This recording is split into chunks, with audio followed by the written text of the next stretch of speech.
a exponer sobre la diabetes mellitus. La diabetes mellitus viene siendo una enfermedad crónica que se caracteriza por niveles elevados de glucosa en la sangre, que viene siendo una hiperglucemia, hiper de aumento, glu de glucosa y emia de sangre.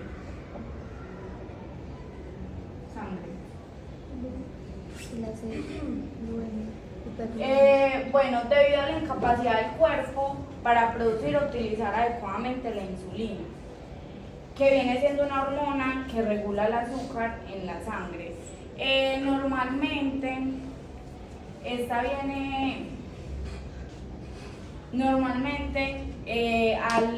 Una hiperglucemia a largo tiempo puede generar daños en los ojos, en el corazón, en los riñones, en los vasos sanguíneos y los nervios.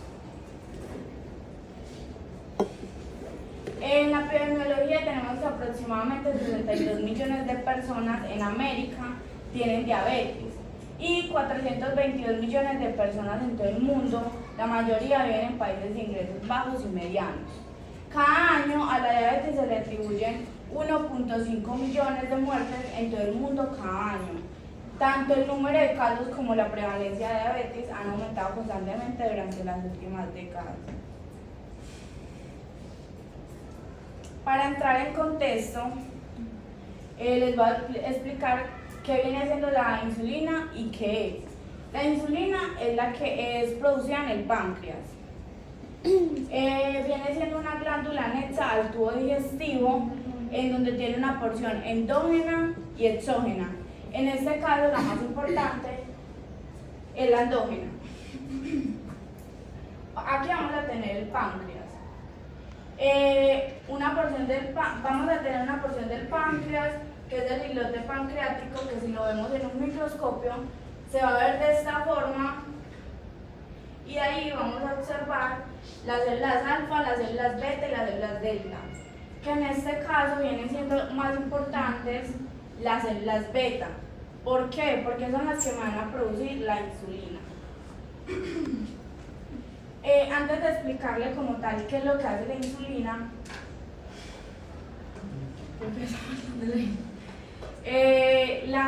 vamos a tener unos transportadores que vienen siendo las GLUTs. Vamos a tener GLUT1, GLUT2, GLUT3, son 13 GLUTs, hasta las GLUT13. En este caso vamos a hablar sobre las GLUT4. Lo que va a hacer estas GLUT es que me van a transportar la glucosa desde mi espacio intersticial, que es el torrente sanguíneo, hasta mi espacio intracelular, que viene siendo la parte interna de la célula. Bueno, vamos a tener que, por ejemplo, nos consumimos un helado que va a tener glucosa, vamos a tener en nuestro torrente sanguíneo glucosa,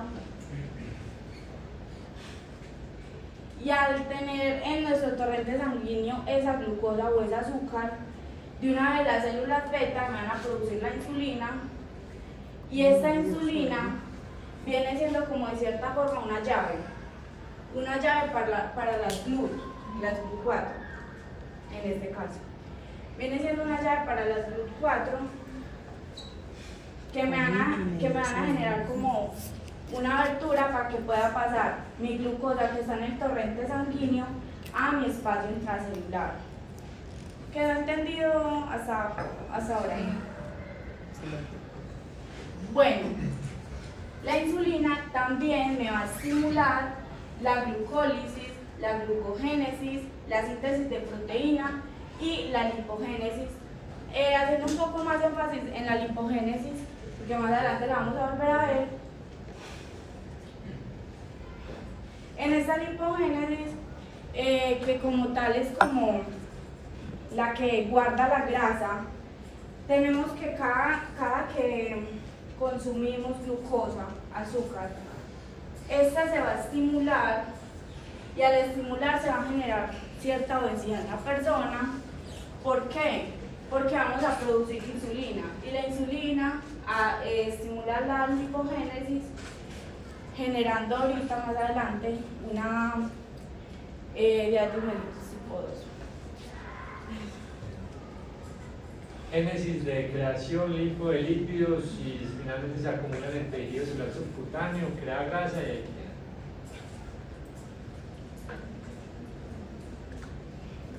bueno, vamos a tener los tipos de diabetes. Vamos a tener la diabetes tipo 1, la diabetes tipo 2 y tenemos la diabetes gestacional.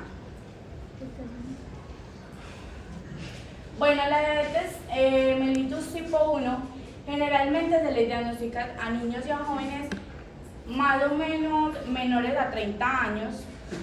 Su característica distintiva es la destrucción autoinmune de las células beta, que fueron las que vimos anteriormente, que son las productoras de la insulina, lo cual va a ocasionar una deficiencia absoluta de la insulina y tendencia a la cetoacidosis, que viene siendo, la cetoacidosis viene siendo como tal una complicación de la diabetes, que es cuando el cuerpo produce ácido más de lo normal. En este tipo de diabetes, el páncreas no va a producir insulina, la cual es necesaria para convertir el azúcar, los almidones y otros alimentos en energía necesaria para nuestra vida diaria. Entonces, en conclusión, la diabetes mellitus tipo 1 no va a producir insulina, nada de insulina. ¿Entendido hasta ahí? Sí.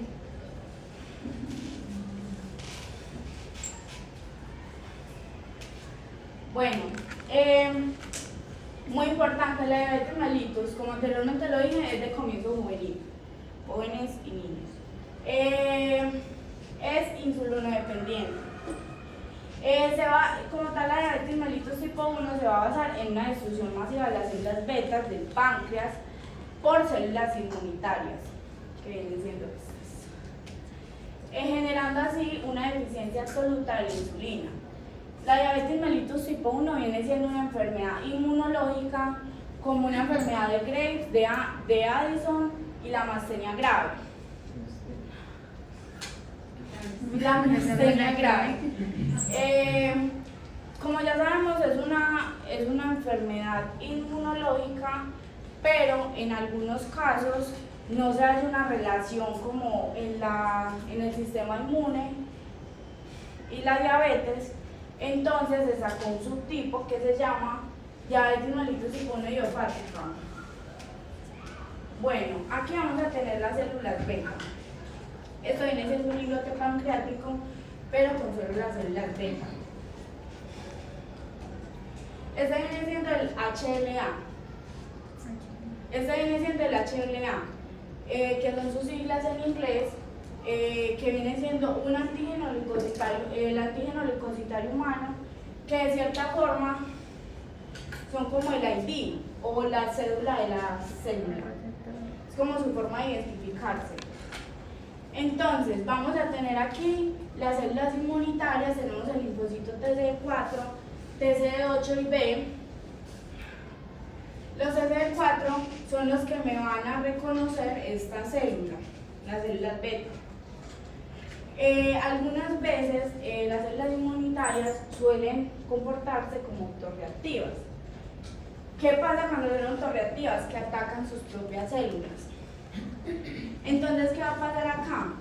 Que este linfocito TCD4 va a venir aquí a reconocer las células beta, las haya como desconocidas o como que le van a hacer daño de cierta forma, le informa al linfocito TCD8 y al B, y lo que van a hacer es como producir un daño hacia las células beta.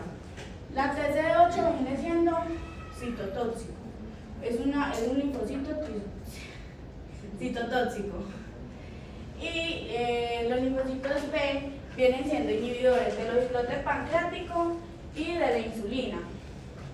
Pero me la pasas, por favor. Entonces acá vamos a tener, como anteriormente lo dije, inhiben el islote y la insulina.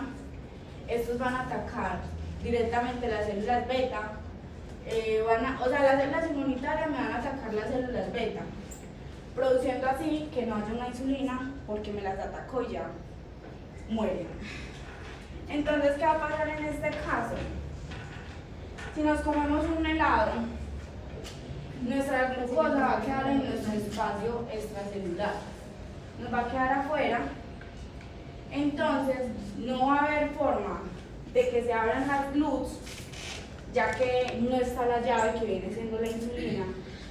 Entonces no va a poder pasar nuestra glucosa a nuestro espacio intracelular, que es donde la necesitamos para que no se provoque una diabetes. ¿Y qué va a ocurrir de nuevo? Una hiperglucemia, que es el aumento ¿de qué? ¿De qué? ¿De qué? Sí, vieron la tarea. La hiperglucemia viene siendo el aumento de glucosa en la sangre.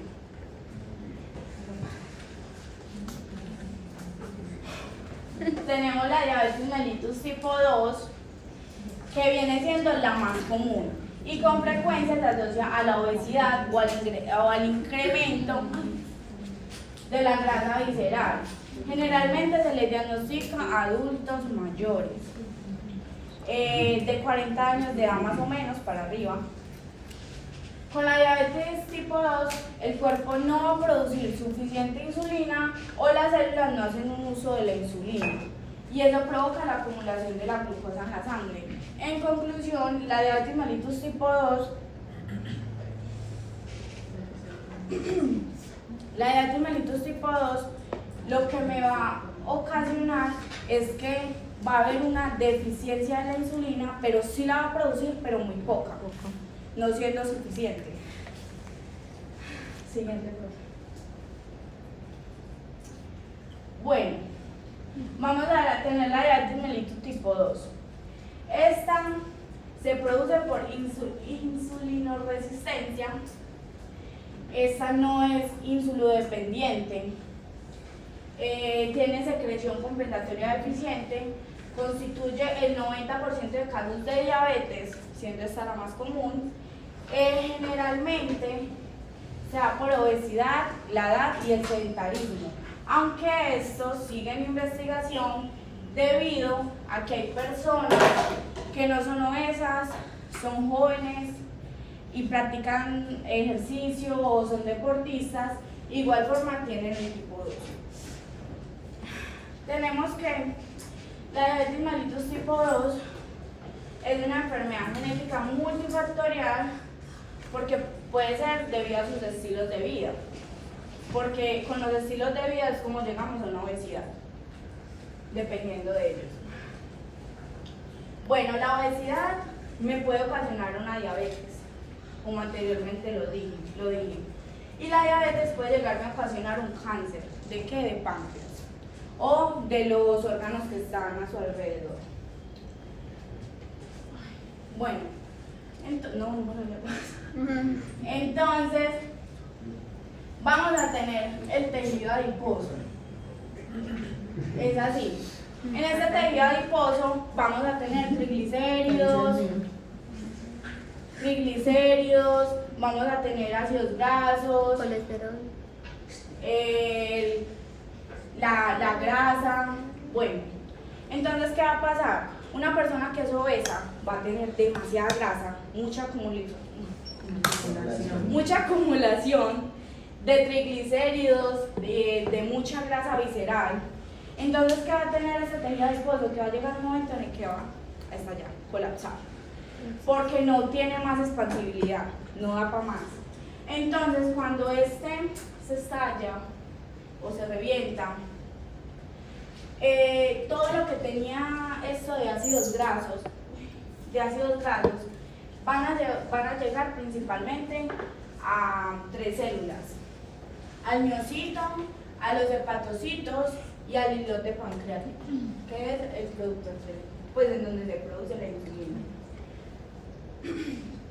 Esto me va a generar una lipotoxicidad.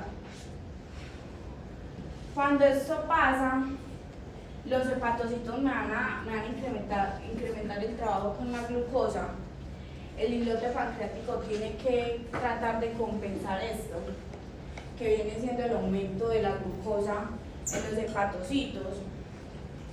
Entonces va a llegar un momento en que la insulina se va a volver deficiente, porque está trabajando demasiado, pero llega un momento en el que disminuye y no le da para compensar esto.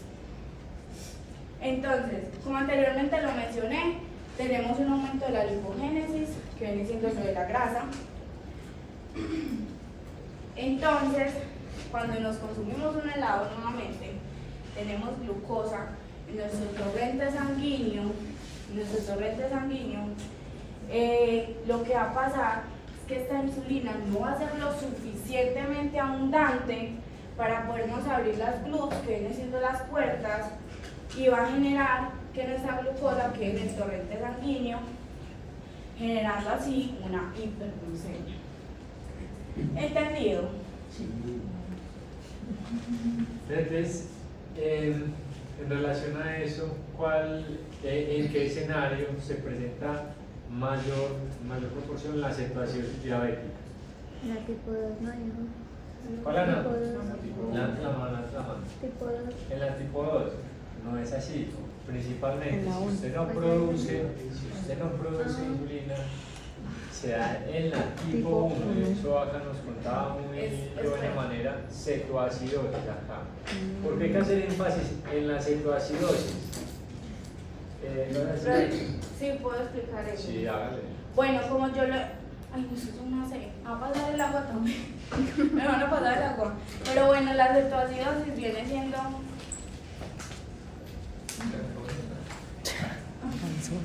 La cetoacidosis, como anteriormente lo dije, es cuando es una complicación de la diabetes y se da por el aumento de ácido en el cuerpo. Pero ¿por qué ocurre esto? Porque en el hígado,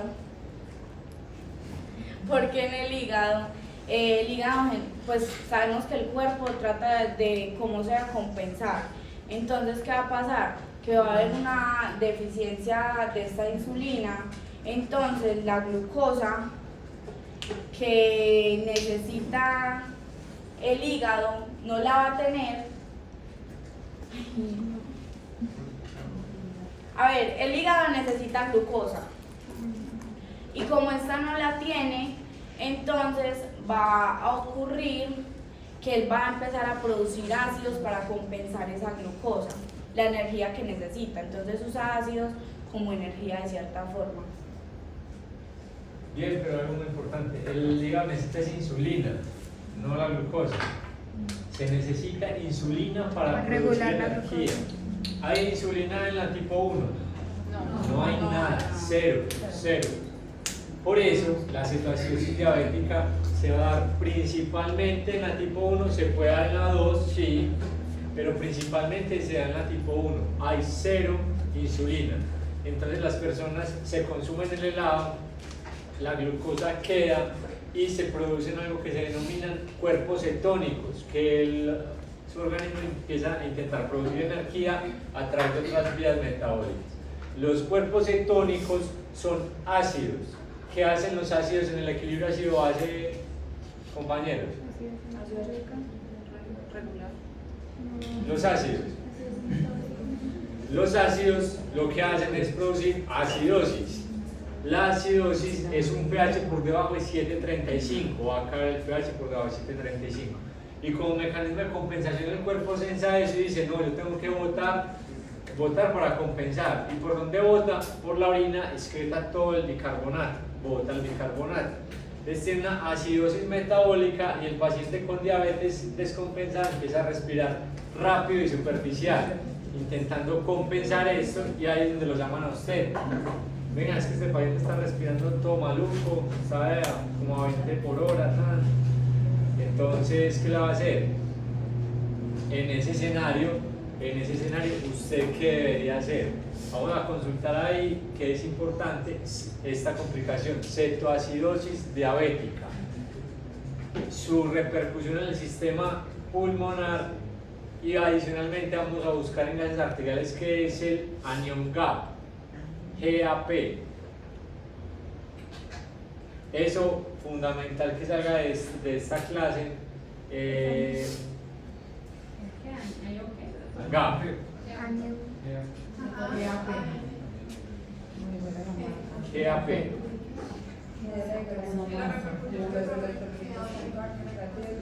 La cetoacidosis y la repercusión en el sistema respiratorio, la cetoacidosis diabética, porque esos pacientes llegan y tienen tanta azúcar que el glucómetro no es capaz de medirles. No les dicen valor, les dice high, está elevada. Y el paciente en su estado de conciencia, como nada más tiene azúcar en la sangre, su estado de conciencia se deteriora y terminan en ventilación mecánica no invasiva también. En ventilación mecánica invasiva, perdón. Digamos, Atrás. Ahí, atrás. Ahí. Íbamos ahí, ¿cierto? Sí, íbamos por la Y todo quedó claro ahí. Sí.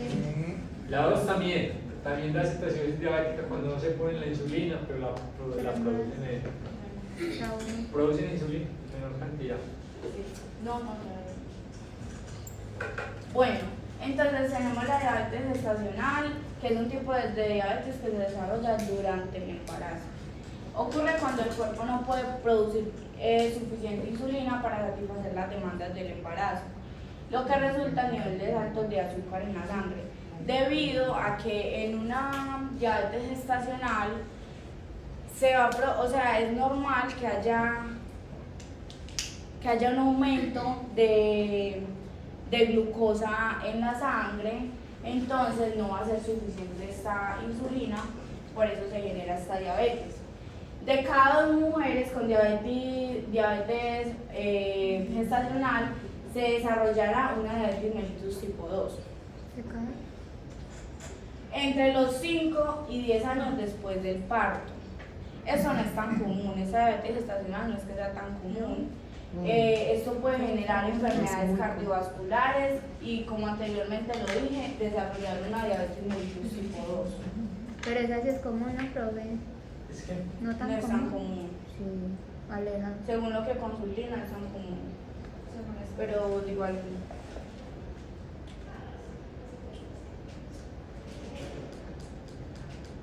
Aumentado. Ay, no, la mayoría. no la clasifican, sin embargo es El prevalente. ujú. Se menciona. Para dejar como. Es prevalente. Pero sí es común. De hecho, puede ser mucho más prevalente que la Que la tipo 1, Ujú. ¿cierto? Pero en cifras no tengo el dato, pero Listo. Vamos a tener las manifestaciones clínicas, que tenemos la Las poliuria. 3P. ¿Ah? De las 3P. Ajá. Tenemos la poliuria, que es orinar mucho, y esto es debido a que la glucosa supera el umbral renal, que son 180 miligramos sobre decilitro. Entonces, ¿qué hace? Expulsa el resto de glucosa si hay más de 180. Listo. En la polifagia se da un exceso aumento de la osmolaridad plasmática y por eso se genera, perdón, esa era una polipsia, que me equivocaron. En la polifagia, Duele hambre. que viene siendo el aumento de apetito, no tengo muy claro la verdad por qué se da el aumento de apetito. También la pérdida de peso, por la pérdida que se da por la poliuria, el orinar mucho, que es expulsar mucho líquido, se da también la pérdida de peso.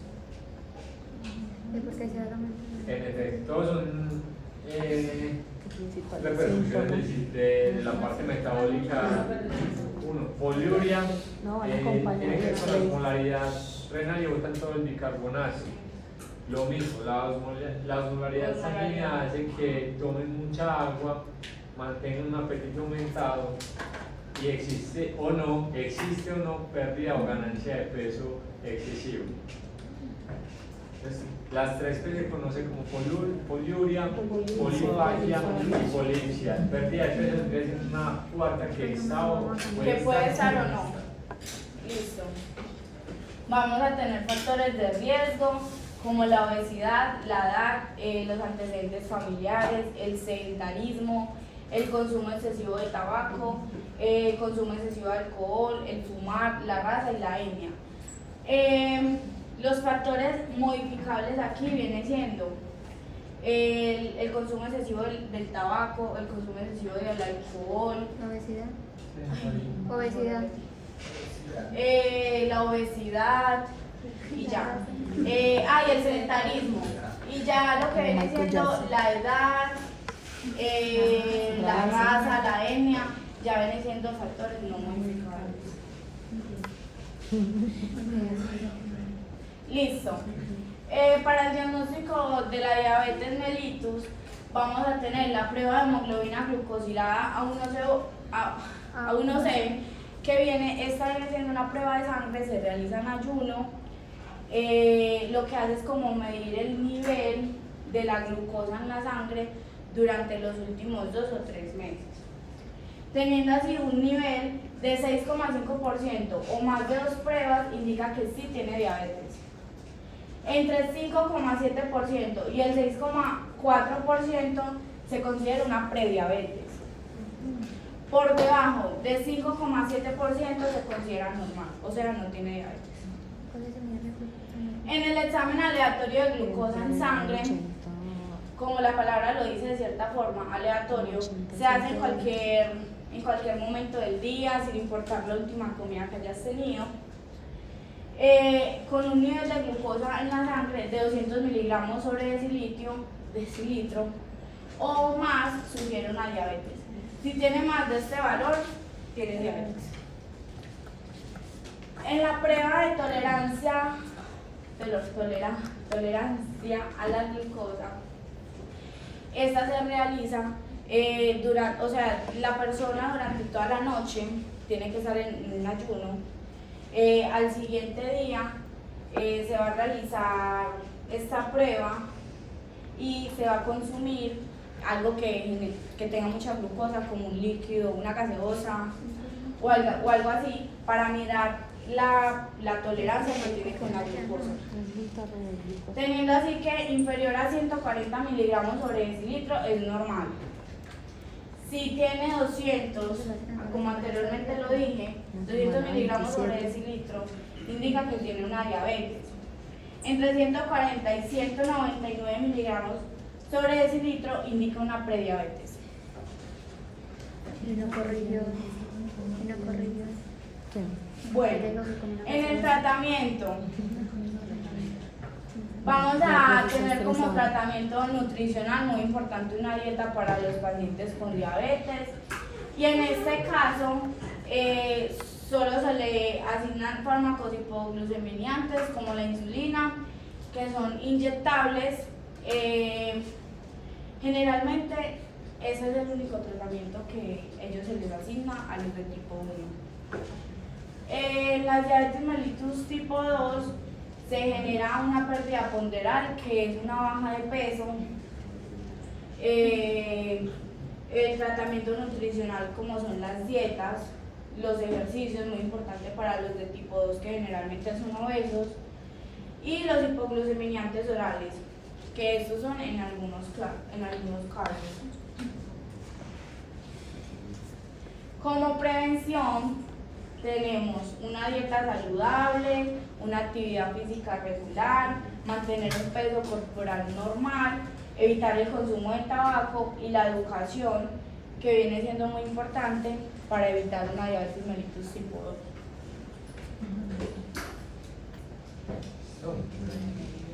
¿Algún aporte? Yo tengo una pregunta. Sí. ¿Por qué la diabetes ralentiza el proceso de cicatrización de la arteria? ¿Qué? No escuché. ¿Por qué la diabetes disminuye los procesos cicatrizales? Por la falta de insulina. Sí, en efecto, ese factor inicial Sin embargo, son múltiples los factores que se involucran en la disminución de cicatrización de los pacientes con diabetes. Primero, el déficit de insulina necesario para producir la energía para que allí vayan las células y generen esa reconstrucción del tejido. También promueve el daño tisular porque hay un daño en los nervios periféricos. Si hay un daño en los nervios periféricos va a haber mayor promoción de la destrucción, ¿cierto? Algo con respecto a lo de los nervios, ¿qué vas a decir? Sí, que eso daña o sea, la diabetes provoca un daño en los nervios, la hiperglucemia pues provoca un daño en los nervios. Y finalmente es un potencial lesivo tisular, pero de todos los tejidos, no solamente de la piel, sino de los riñones, los pacientes tienen con enfermedad renal, corazón y se llama retinopatía diabética, que finalmente todos los tejidos van a sufrir por ese déficit de insulina.